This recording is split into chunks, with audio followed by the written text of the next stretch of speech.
Digimon, que ano para ser fã dessa franquia? Depois de muito tempo juntando poeira e jogar das traças, Digimon recebeu de uma vez só um dos melhores jogos da franquia, que está recebendo uma enxurrada de elogios na Steam e também ganhou uma nova temporada de anime, que depois de Digimon Reboot não teve mais nada, né? Fatídico reboot. Mas vamos lá, eu sou João Paulo e vou falar com vocês sobre Digimon, fazendo um resumo rápido dos episódios, trazendo ali algumas curiosidades, observações e, claro, minha visão sobre o assunto. Bom, vamos começar falando das primeiras impressões, né? E a minha não foi das melhores, gente. Depois de ver o trailer, não me atraiu muito. O protagonista ali, com cabelo bem colorido, né? Naquela pegada Yu-Gi-Oh! Me deixou um pouco preocupado, não vou negar não, viu? E o nome? Digimon Beat Break? Qual vai ser dessa temporada? Será que estão apostando num High School Musical de Digimon?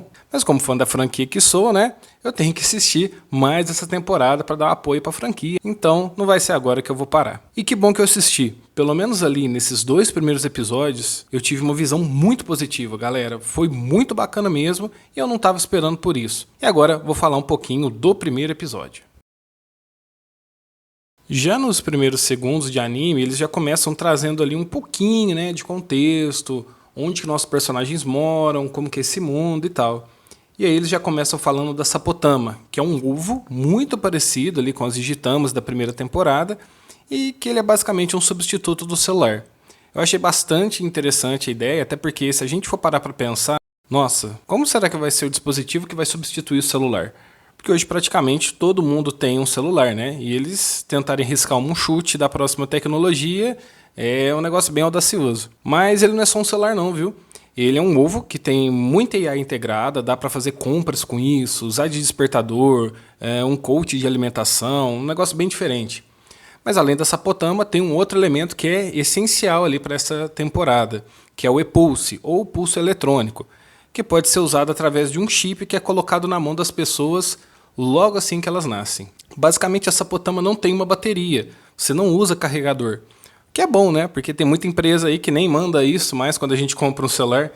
Mas então como que esse Sapotama é carregado? Com a própria energia das pessoas. Então, de acordo com os sentimentos e sensações delas, isso se converte em energia, transmite um pulso, né? Um beat, que é uma frequência, energia e afim, e carrega a Sapotama. Eu achei até bem massa Digimon trazer essa visão de energia, né? Vocês já devem ter visto alguém aí na internet falando que tudo no universo é energia, vibração e tal. Achei legal trazerem isso para o contexto de Digimon. Bom, depois dessa explicação, nós já começamos ali na pauleira, com o pessoal perseguindo um cara que aparentemente roubou alguma coisa, e ali nós temos a nossa primeira luta.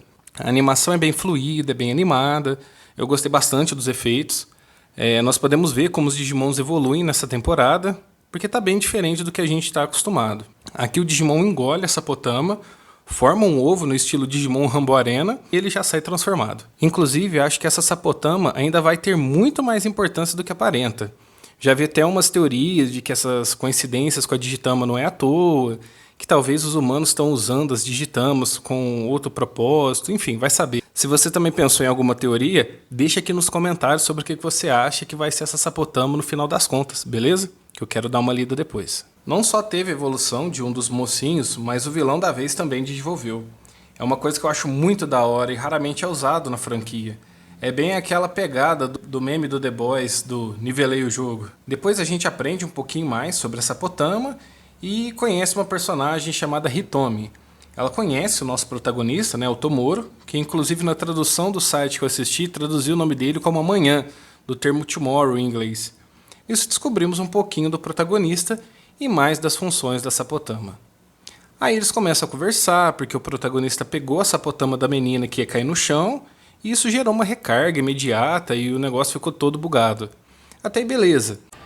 Só que esse bug melhora as notas dela, deixa ela sem dinheiro e umas outras coisas aí. E é aí que ela vai atrás do Tomoro. E assim que ela encontra ele, pergunta se ele podia controlar tudo aquilo, né? Mas ele diz que é só coincidência mesmo, senão ele estava morando lá.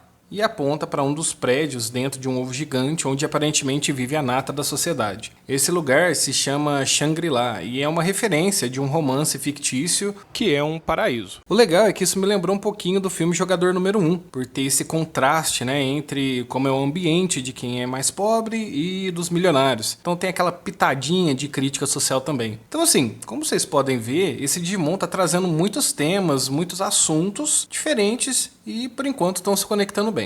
Depois disso, a gente conhece o irmão do protagonista, o Asuka. Descobrimos que o Tomoro toca bateria em uma banda e esse irmão dele parece ser um cara muito gente boa, que cuida bem do irmão, se preocupa com ele e tudo mais. Depois, eles começam a assistir TV pelo Sapotama e descobrem que houve outra vítima do Cold Heart, uma doença misteriosa. Aí a gente descobre que é a menina do começo do episódio. Aqui o Tomoro diz que pegou na Sapotama dela e que isso pode ter deixado ela com o cheiro dele. Nisso, o Tomoro já dá um chilique e pede pro irmão dele falar a verdade, porque ele sabe que não é normal.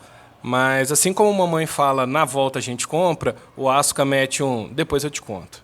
O irmão dele diz pra ele não sair de casa e vai embora, clássico. No começo, o Tomoro até obedece, fica lá no quarto, meio frustrado, se culpando pelo que aconteceu com a Hitomi. Nesse momento ele fica muito revoltado, acaba pegando o Sapotama e vai com tudo pra jogar no chão. Mas isso ativa o Epulse dele, que passa para a Sapotama, e aí nasce um Digimon, o Gekomon. E eu achei meio estranho, porque nós já temos um Gekomon. Se vocês acompanharam, lá em Digimon 1 já tinha um sapinho que chama Gekomon ou Gekomon, né? Então, não sei, eu acho que eles foram meio infelizes em colocar o mesmo nome. Até porque ele tá muito mais para um camaleão do que para um sapo de verdade. Inclusive, quando eu olhei esse Digimon pela primeira vez, me veio na cabeça aquele chefão do Mega Man X, o Sting Chameleon. Então assim, realmente está bem mais para lá do que para cá. Mas voltando, depois deles se estranharem, o Tomoro é atacado pelo Digimon e isso começa a congelar o braço dele. Se eles não tivessem dado nenhum contexto, dava para imaginar que o Gekomon tem até ataques de gelo, mas não, isso tem a ver mesmo com o negócio do Cold Heart, que é quando a pessoa tem energia vital drenada, né? Lembrando que aqui é chamado de Epulse. Mas é só isso que nós temos de informação até aqui. Depois disso, o Gekomon para de atacar ele, diz que sente alguma coisa e sai pela janela quebrando e chamando o Tomoro para seguir ele. O coitado tá perdido porque o irmão dele falou para ele não sair de casa, mas depois de sair um monstro da sua Sapotama e te chamar para seguir, eu não julgaria ele, eu também iria atrás. E aí ele acaba encontrando o Digimon Hiena, que até então não tinha aparecido nenhum, então ótima adição. E tem todo um rolê e eles encontram o Asuka, que fica puto com o Tomoro, e aí começa outra perseguição. Nisso nós temos um momento bem, digamos, diferente, que eu não estava esperando. Nós tivemos pouco contato com o Asuka, mas pelo pouco que a gente viu, ele parece ser um irmão legal, gente boa. Mas ao pular de uma ponte quebrada, né, pro outro lado, a hiena morde a perna dele, puxando ele para baixo e começa a congelar a perna dele, sugando o Epulse. Até que a gente vê ele perdendo o brilho nos olhos e caindo lá embaixo. É uma cena bem comovente e a gente vê o personagem principal realmente se sentindo mal por aquilo, né? Ele realmente está passando por uma tragédia e tudo isso de uma forma bem humanizada, bem natural mesmo. Eu achei muito interessante, muito real a forma que eles trouxeram isso para essa temporada. A impressão é que o Asuka morre, mas no meio daquela situação, o protagonista tem que fugir mesmo. Depois de correr um pouco, o Tomoro é cercado pela hiena e num ato de desespero, o Gekomon engole o Tomoro e pergunta se ele quer poder para se vingar. O episódio acaba com o Gekomon bufado. Então assim, gente, é um primeiro episódio muito bom mesmo. Se vocês já ouviram falar da jornada do herói, ele começa no status quo, onde é a rotina dele, ele recebe um chamado para aventura. E que chamado o Tomoro recebeu, né? Tá louco. Acho que a forma que eles introduziram ali os contextos da Sapotama, do Epulse, Cold Heart, foi bem natural e deu para entender e acompanhar numa boa, apesar de ainda ter muito mistério por trás. E é isso. Tem muito mais coisa para acontecer e logo eu solto o vídeo do segundo episódio. Então se você gostou do conteúdo, bota o like aqui embaixo e eu te espero no próximo vídeo. Valeu!